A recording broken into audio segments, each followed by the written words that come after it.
अस्सलाम वालेकुम एवरीवन। उम्मीद है आप सब लोग खैरियत से होंगे। आज की हम लोग इस वीडियो में class 9 chapter number 6 physics gravitation के न्यूमेरिकल्स को डिस्कस करेंगे। सबसे पहले हम देख लेते हैं कि इसके अंदर फार्मूले कौन कौन से लग रहे हैं। पहला फार्मूला कौन सा है, F equals to G m1 m2 upon R square. m1 m2 यहाँ पे कोई भी दो मासेस हो सकते हैं किसी भी चीज़ के। जी यहाँ पे ग्रेविटेशन कांस्टेंट है और उसकी वैल्यू आपको क्या दी हुई है, 6.67 raise to the power -11 newton metre square पर किलोग्राम स्क्वायर। आर यहाँ पे रेडियस हो सकता है। ठीक है, अब जाहिर सी बात है ग्रेविटेशन का कोई सर्कुलर पाथ में ही हो गया। नहीं, चैप्टर में हमने ज़्यादा सर्कुलर पाथ वगैरह पढ़े हैं, जिस वजह से क्या है रेडियस यानी हमें अर्थ का भी गिवन हो सकता है, किसी चीज़ का भी गिवन हो सकता है। ठीक है, अब हम इसमें नेक्स्ट चीज़ पे चलते हैं। W equals to M G, ये एक और वेट का हमारे पास वाला डब्ल्यू वेट है और एम मास है और जी यहाँ पे क्या है एक्सीलरेशन ड्यू टू ग्रेविटी। इसकी वैल्यू तो 9.8 मीटर पर सेकंड होती है या 10 मीटर पर सेकंड स्क्वायर होती है। ठीक है, तीसरा फार्मूला यहाँ पे क्या है हमारे पास, मास ऑफ अर्थ का फार्मूला है। मास ऑफ अर्थ का क्या फार्मूला होता है, M E equals to small g R E square upon capital G, यानी क्या कैपिटल जी हमें gravitation constant, M E mass of earth, g acceleration due to gravity, radius कितना है यहाँ पे, रेडियस किसका है, रेडियस ऑफ अर्थ, आर यहाँ पे कितना है 6.38 raise to the power 6 metre और मास ऑफ अर्थ कितना है 6 raise to the power 24 kilogram और आर ई कितना है radius of earth, M E कितना है मास ऑफ अर्थ। ठीक है यहाँ पे। अच्छा, अब यहाँ पे हमारे पास क्या एक और वेलोसिटी है, वो कौन सी होती है, ऑर्बिटल वेलोसिटी, जिसको कहते हैं V equals to under G capital M upon R plus H. G यहाँ पे ग्रेविटेशन कांस्टेंट है, एम यहाँ पे मास है, आर यहाँ पे रेडियस है, एच यहाँ पे क्या है हाइट कह लें आप, कुछ भी हाइट होता है सैटेलाइट या कुछ भी। ठीक है, फिर एक और फार्मूला कौन सा, T equals to 2 pi under root R upon G M, यानी यहाँ पे आर यहाँ पे रेडियस है, एच यहाँ पे हाइट है, जी यहाँ पे ग्रेविटेशन कांस्टेंट है, एम यहाँ पे मास हो सकता है। ठीक है, फिर यहाँ पे एक और हमारे पास वी का वेलोसिटी का formula, V equals to G H into R plus H. ठीक है, फिर एक और यहाँ पे हमारे पास फॉर्मूला है V C equals to under root G R, G यहाँ पे एक्सेलरेशन, आर यहाँ पे रेडियस है, वी सी यहाँ पे क्या क्रिटिकल वेलोसिटी जो होती है। ठीक है, फिर हम इसके न्यूमेरिकल्स को देख लेते हैं। Determine the gravitation force of attraction between the two spherical bodies of mass 500 kilogram and 800 kilogram, distance between the centre से 2 मीटर। सिंपल है, एम यहाँ पे हमें 500 मीटर दिया, 500 kilogram, M two 800 kilogram, R कितना दिया हुआ है 200 सेंटीमीटर दिया हुआ है, जी यहाँ पे कितना है 6.67 raise to the power -11 newton metre square पर किलोग्राम स्क्वायर। एफ निकालना है, कौन सा फॉर्मूला लगेगा, न्यूटन लॉ ऑफ ग्रेविटेशन का लगेगा, F is to G m1 m2 upon R square. Value substitute करेंगे इसके अंदर हम, जी की m1 m2 की और आर की, आर स्क्वायर होता है तो 2 का स्क्वायर कर देंगे। उसमें सिंप्लीफिकेशन करने के बाद हमारे पास क्या वैल्यू आएगी, 6.67 raise to the power -6 newton. ठीक है, इसको एक्सपोनेंट को आप की मर्ज़ी है, आप इसको सॉल्व करें या ना करें, लेकिन इसको जब आप साइंटिफिक कैलकुलेटर में डालेंगे तो आप ये करेंगे, या तो पहले आप ये कर सकते हैं कॉन्स्टेंट्स को मल्टीप्लाई कर दो, फिर एक्सपोनेंट्स को आप यानी कि वो शिफ्टिंग कर दो डेसिमल की राइट या लेफ्ट, जो आपको सिचुएशन के अकॉर्डिंग हो। ठीक है, फिर इसके एग्जाम्पल नंबर 2 पे चलते हैं। वो क्या, calculate the weight of Romaisa who has a mass of 65 kilogram standing at the ground, the strength of gravitational field of non Romaisa is 10 Newton पर किलोग्राम। यानी इसके अंदर हमें क्या वेट निकालना है, हमें जी दी हुई है 10 न्यूटन पर किलोग्राम, एम दिया है 65 kg, तो इसमें कौन सा फॉर्मूला है, W G equals to M G. यहाँ पे फॉर्मूले में वैल्यू पुट की, सब्स्टिट्यूट की, डब्ल्यू की क्या वैल्यू आ गई 650 न्यूटन। ठीक है, फिर इसकी हम वर्क एग्जाम्पल नंबर 3 देखते हैं क्या है, calculate the acceleration due to gravity of a planet at the mass is 2 times of mass of earth and the radius है 1.5 times of the radius of earth. If the acceleration due to gravity on the surface is 10 metre पर second, calculate the acceleration due to gravity on the planet. यानी इसके अंदर हमें क्या acceleration due to gravity G निकाली planet की। तो यहाँ पे मास ऑफ प्लैनेट हमारे पास कितना था, मैंने एम मास ऑफ प्लैनेट को एम टी से डिनोट कर दिया, वो कितना होता है 2 me। ठीक है, इसकी मैंने वैल्यू सब्स्टिट्यूट कर दी तो मास ऑफ प्लैनेट मेरे पास कितना आ गया 12 raise to the power 24 kilogram. यहाँ पे मास ऑफ अर्थ मेरे पास गिवन था। ठीक है, फिर आर पी यहाँ पे मेरे पास कितना था, रेडियस ऑफ प्लैनेट निकालना था, वो कितना था 1.5 times of radius of earth. Radius of अर्थ इतना 6.3 रेज़ टू द पावर 10, इसको मैंने जब रेस्ट के बाद 6 मैं इसको 1.5 से मल्टीप्लाई किया तो क्या वैल्यू आ गया 9.57 raise to the power 6 metre. ठीक है, फिर ग्रेविटेशन कांस्टेंट होता है 6.67 raise to the power -7 newton metre square पर किलोग्राम स्क्वायर। ठीक है, यहाँ पे ग्रेविटी ऑन अर्थ कितनी दी थी 10 मीटर पर सेकंड, उसका जी पी कितनी दी हुई थी हमें निकालनी है। कौन सा फॉर्मूला लगेगा, यानी जो हमारे पास ग्रेविटी यानी जो उसका होता है मास ऑफ अर्थ का, तो उसको हम ग्रेविटी के लिए अरेंज कर लेंगे। ठीक है, G equals to G M E upon R square. अगर हम प्लैनेट के हिसाब से करना है तो प्लैनेट के लिए क्या है, हम जी पी कर देंगे, G P equals to G M P upon R P square. ठीक है। फॉर्मूले में वैल्यू सब्स्टिट्यूट की। अच्छा, अब यहाँ पे मैंने आपको करके दिखा दिया कि साइंटिफिक कैलकुलेटर अगर खुदा ना खास्ता बोर्ड में ना अलाउ हो तो अब एक्सपोनेंट्स को किस तरीके से अरेंज कर सकते हैं। ठीक है, पहले मैंने क्या किया, मैं वैल्यू स्क्वायर कर दिया। ठीक है, तो मेरे पास ये आ रही थी वैल्यूज पुट करना है। ठीक है, मैंने कहा कौन, यानी जो हमारे पास जो एक्सपोनेंट फ्री थे उनको मैंने क्या है, यानी जो एक्सपोनेंट थे उनको अलग कर दिया, जो बाकी जो नंबर्स थे उनको मैंने अलग करके मल्टीप्लाई के डिवाइड कर दिया। ठीक है, फिर यहाँ पे दो एक्सपोनेंट, तो इस वाले को मैं ऊपर शिफ्ट करके ले गया, यहाँ प्लस था तो ऊपर जाकर माइनस हो जाएगा। ठीक है, फिर मैंने इसको सिंप्लीफाई किया तो मेरे पास क्या आ रहा था, एक्सपोनेंट से पहले खत्म करने से पहले तो 0.833 रेज़ टू दी पावर ये इतना आया था, ये 1 हो गया। ठीक है, तो अब डेसिमल पॉइंट जाती बात है राइट साइड पे शिफ्ट करूँगा तो मेरे पास फाइनल वैल्यू क्या आ गई ग्रेविटी की 8.73 raise to the power 8.73 metre पर सेकंड स्क्वायर। ठीक है, ये ग्रेविटी आ गई प्लैनेट पे। ठीक है, फिर इसके हम न्यूमेरिकल नंबर 4 पे चलते हैं। क्या है, calculate the speed of a satellite which orbits the earth at an altitude of 1000 kilometre above the surface. Mass of अर्थ हमें पता होना चाहिए, वैल्यूज आपको याद रखनी है। ये इतना होता है, रेडियस ऑफ अर्थ कितना है 6.38 metre.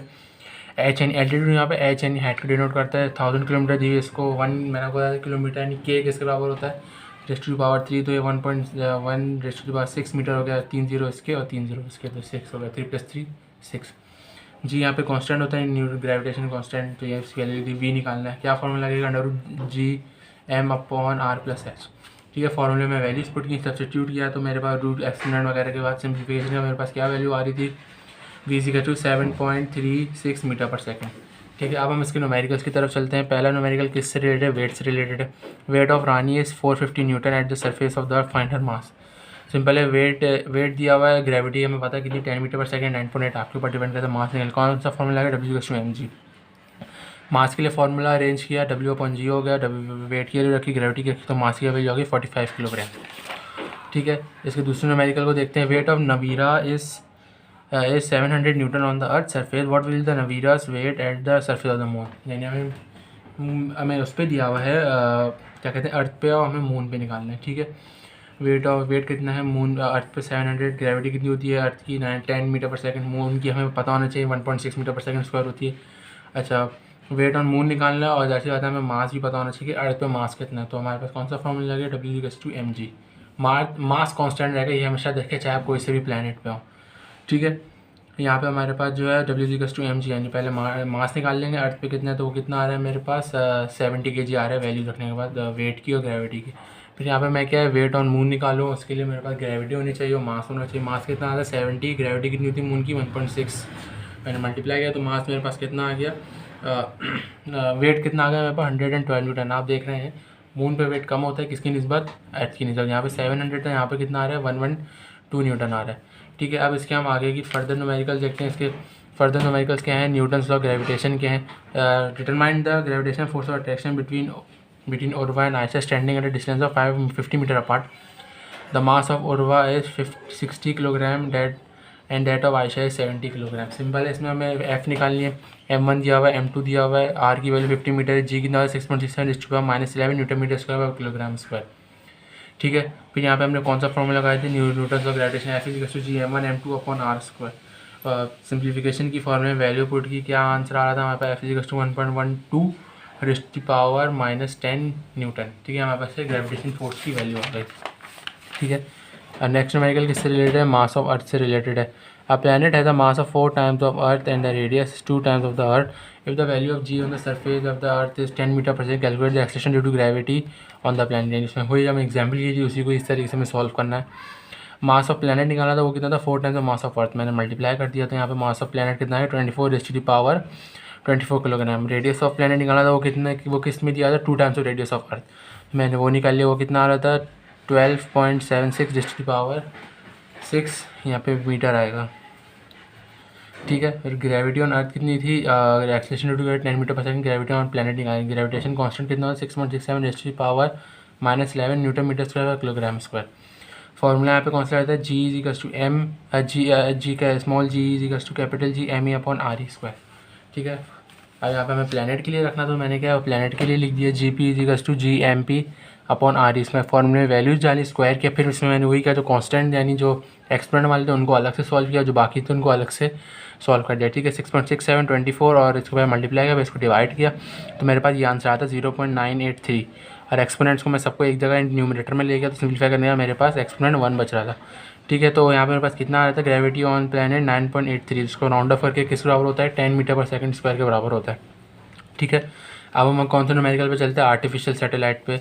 Calculate the speed of satellite which orbit the earth at an altitude of 400 kilometre above the earth surface. यानी इसमें हमें क्या निकालना है, जैसे बात है वेलोसिटी निकालनी है, स्पीड यानी वेलोसिटी।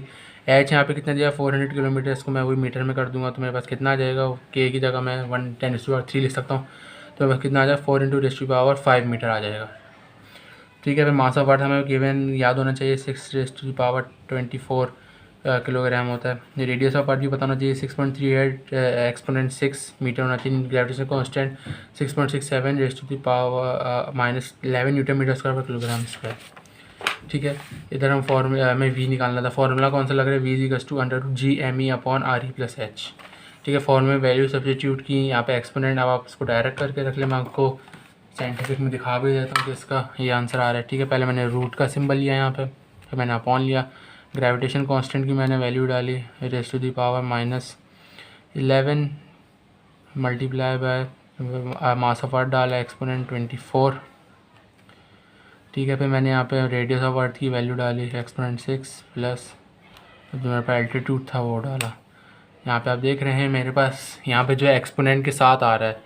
ठीक है, यहाँ पे जो है मेरे पास विदाउट एक्सपोनेंट आ रहा है। अगर मुझे इसको एक्सपोनेंट की फॉर्म में लिखना है, मेरे पास विदाउट एक्सपोनेंट कैलकुलेटर से ये चीज़ आ रही थी। ठीक है, मैं अगर इसको एक्सपोनेंट की फॉर्म में लिखना चाहूँ 1 2 3 यानी इतने डेसिमल प्लेसेस, मैंने इसको शिफ्ट कर दिया, तो 6 7 8 है, तो आप इसको ऐसे लिख दीजिए। ठीक है, तो हमारे पास ये वाला आंसर भी एक्सेप्टेबल है, ये वाला भी एक्सेप्टेबल है, यानी तो 3 डेसिमल प्लेसेस आप लिख सकते हैं, ये वाला भी है, ये वाला भी है। ठीक है, तो यहाँ पे क्या इसके न्यूमेरिकल्स खत्म होते हैं इस चैप्टर के। अगर आपको मेरी वीडियो पसंद आए तो मेरी वीडियो लाइक कीजिए, चैनल को सब्सक्राइब कीजिए, चैनल के बेल आइकन को प्रेस कीजिए, ताकि आपको हर नए आने वाली वीडियो की अपडेट मिलती है। अगर आपको कोई कमेंट्स करने हैं आप कर सकते हैं, मैं आपका इंशाल्लाह रिप्लाई दूँगा। कोई सजेशन देना चाह रहे हैं और अगर कोई से पार्ट पूछना है तो आप मुझे बिला झिझक कमेंट करें, मैं जो है इंशाल्लाह उसका रिप्लाई करूँगा। मिलते हैं अगली वीडियो में, बहुत बहुत ख्याल रखिएगा।